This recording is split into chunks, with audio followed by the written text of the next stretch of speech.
நிறைய ஜெப கூட்டங்கள்ல, ஆலயங்கள்ல எல்லாம் சாட்சி சொல்றேன்னு சொல்லுவாங்க.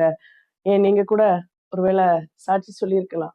சாட்சி சொல்றதுன்றது, ஆண்டவர் எனக்கு என்னெல்லாம் செய்தார், நான் என்ன கேட்டேன், அவர் என்ன கொடுத்தார், இப்படியெல்லாம் நான் ஜெபித்தேன், என்னுடைய ஜெபங்களுக்கு பதில் தந்தார், மற்றவர்களுக்கு இல்லாதது எனக்கு கிடைத்தது, என்னை இதிலிருந்து தப்புவித்தார். இப்படிலாம் நம்ம நிறைய சொல்றோம்.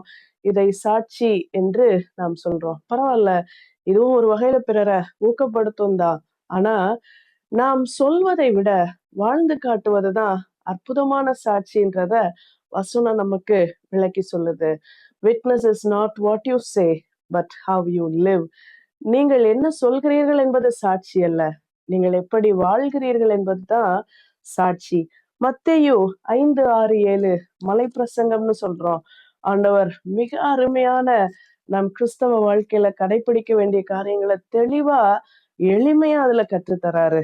மத்தேயு 5:16 இப்படி சொல்லுது, இவ்விதமாய் மனுஷர் உங்கள் நற்கிரியைகளை கண்டு பரலோகத்தில் இருக்கிற உங்கள் பிதாவை மகிமைப்படுத்தும்படி உங்கள் வெளிச்சம் அவர்கள் முன் பிரகாசிக்க கடவது.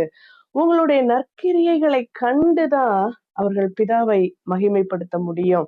நம்முடைய வெளிச்சம் மனிதர்களுக்கு முன்பாக பிரகாசிக்கட்டும். ஒருவேளை சுவிசேஷ ஊழியம் கூட வார்த்தைகளால சொல்லப்படுற அந்த சுவிசேஷத்தை தாண்டி நம்ம வாழ்க்கையில காட்டுற கனிவு, நேர்மை, உண்மை, இது போன்ற விஷயங்கள்லாம் மிக தீவிரமா போய் ரீச் ஆகுது அப்படின்னு வசனத்தின் வழியா நம்ம புரிந்து கொள்ள முடியுது. இன்னைக்கு உங்களோட வேலையில அல்லது உங்க வீட்டுல இந்த சாட்சிய ஒரு முறை நீங்க செயல்படுத்தி பாருங்க.